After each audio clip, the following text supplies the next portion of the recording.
অজানা কে জানো খোদার বান্দা, অজানা কে জানো খোদার বান্দা, জানাজায় রুকু নাই কেন নাই সেজদা, জানাজায় রুকু নাই কেন নাই সেজদা, নারীদের শরীক নাই কেন এ জানাজা, নারীদের শরীক নাই কেন এ জানাজা, নারীদের কবর ভাই কেন যে আলাদা, নারীদের কবর ভাই কেন যে আলাদা।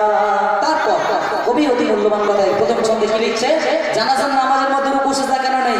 আমরা সকলে কিন্তু মনোযোগ দিয়ে শুনবো। আমি কিন্তু কলির শেষে আপনাদেরকে জিজ্ঞাসা করবো, সকলে মনোযোগ দিয়ে শুনবো।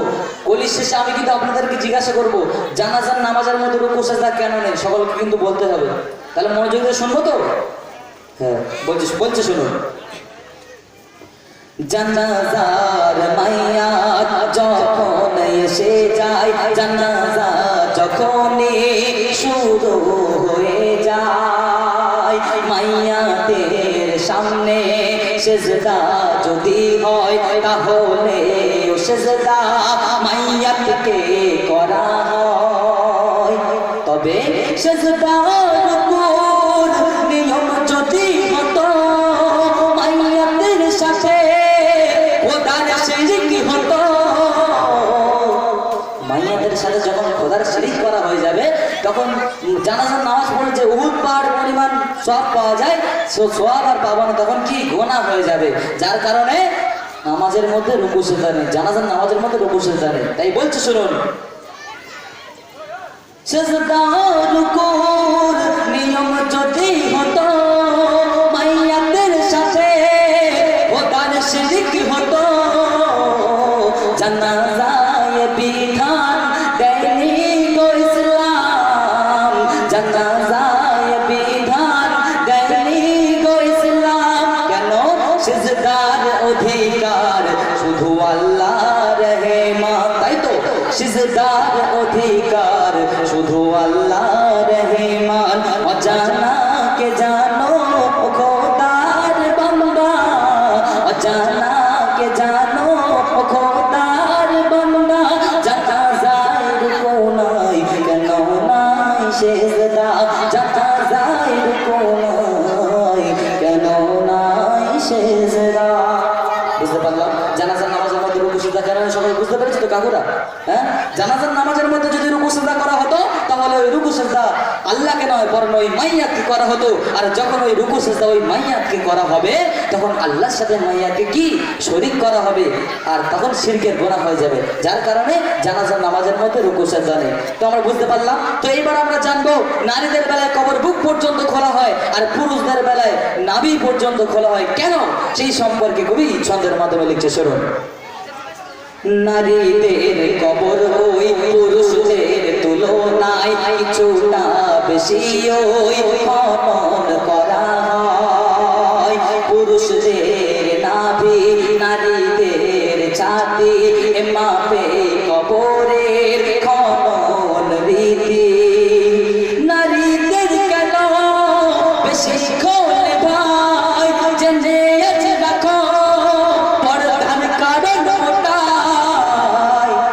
একটা নারী 24টা ঘন্টা ছাতি থেকে নিয়ে পায়ের পাতা পর্যন্ত কিন্তু পর্দা করে থাকে, হোক সে যে মাথায় কাপড় না দিলেও সে বুক থেকে নিয়ে কিন্তু পায়ের পাতা পর্যন্ত পর্দা করে থাকে 24টা ঘন্টা। তাই বলছে শুনুন, নারীদের কেন শিখো ভাই, জেনে রাখো পর্দার কারণ ওটাই। ছাতিতে পায়ের যে পর্দা করা হয়, ছাতি থেকে পায়ের যে পর্দা করা হয়, ওই পর্দার মাপেতে কবর খোলা হয়, ওই পর্দার মাপেতে কবর খোলা হয়। অজানা কে জানো খোদার বান্দা, জানাজায় রুকু নাই কেন নাই সেজদা, জানাজায় রুকু নাই কেন নাই সেজদা। বুঝতে পারলাম নারীদের বেলায় কেন কবর বুক পর্যন্ত খোলা হয়, বুঝতে পারছি তো? আর পুরুষ বুঝতে পারলে কেন আমি পর্যন্ত বলে বুঝতে পেরেছি। তো এইবার আমরা জানবো একটা নতুন কথা। কি কথা? নারীরা এক সময় জানাজার নামাজ পড়তো। এইটা হয়তো শোনা আর অবাক হয়ে যাচ্ছে। জানাজার নামাজ পড়লে ক কেরাত সওয়াব হয় কাকু? জানাজার নামাজ পড়লে ক কেরাত সওয়াব হয়? 1 কেরাত সওয়াব হয়। আর 1 কেরাত সওয়াব পরিমাণ কত বলা হয়েছে? উহুদ পাহাড় পরিমাণ। যে সওয়াব গুণে শেষ করা যাবে না, এত পরিমাণের সওয়াব। কিন্তু নারীরা এই সওয়াব থেকে কেন বঞ্চিত? নারীরা তো জানাজার নামাজ পড়তে পারতো। নারীরা কিন্তু এক সময় জানাজার নামাজ পড়তো। নারীদেরকে কেন জানাজার নামাজ পড়তে দেওয়া হলো না, আর কার আমলে এটা বন্ধ করা হলো, সেই সম্পর্কে কবি ছন্দের মাধ্যমে লিখছে, শুনুন। নবীজির জামানায় নামাজ ও জানাজায় নারীদের শরীকের প্রমাণ পাওয়া যায়। কোথায় আছে প্রমাণ? বলছে শুনুন, মুসলিম শরীফে 973 নাম্বার হাদিসে পাবে ভাই উত্তর। কি উত্তর? মসজিদের ভিতরে দেখো এক জানাজায় জননী আয়েশা সেখানে শরীক হয়। কিন্তু খলিফায়ে ওমর বাঘার জামানায় এই নিয়ম তিনি বাতিল করে দেয়। কেন? নারী ও পুরুষের জমায়েত জানাজা, নারী ও পুরুষের জমায়েত জানাজায় ইজ্জত পর্দার লঙ্ঘন হয়ে যায়, ইজ্জত পর্দার লঙ্ঘন হয়ে যায়।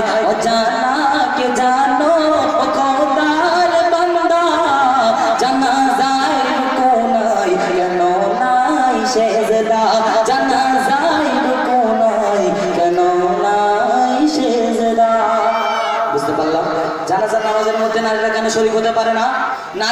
নারীরা যদি জানাজার নামাজের মধ্যে যদি শরীক হতো, তাহলে পুরুষ এবং নারী যে জামাতরা করা হতো তাতে কি পর্দার লঙ্ঘন ঘটে যেত, যার কারণে নারীরা 1 কেরাত সওয়াব থেকে বঞ্চিত।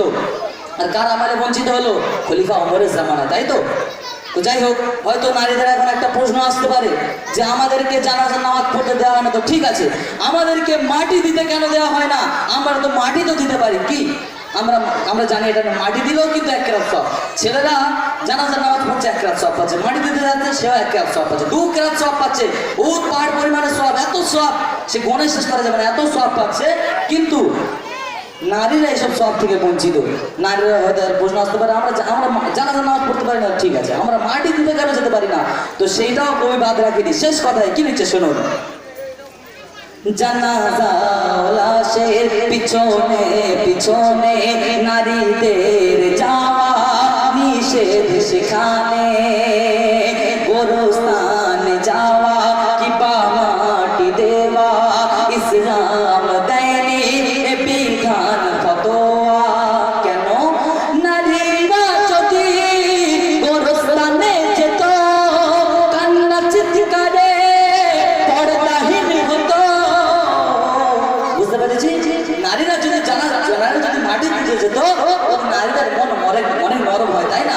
মায়েদের মন তো অনেক নরম হয়, তো তারা কেঁদে ফেলতো, কেঁদে কেঁদে তারা পর্দাহীন হয়ে যেত, তারা নিজের খেয়াল থাকতো। তাই বলছে শুনুন, নারীরা যদি গোরস্থানে যেত কান্না চিৎকারে পর্দাহীন হতো।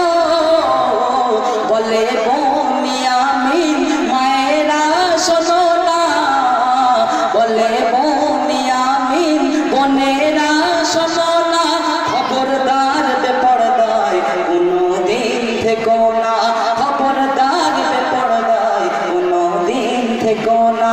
অজানাকে জানো খোদার বান্দা, অজানা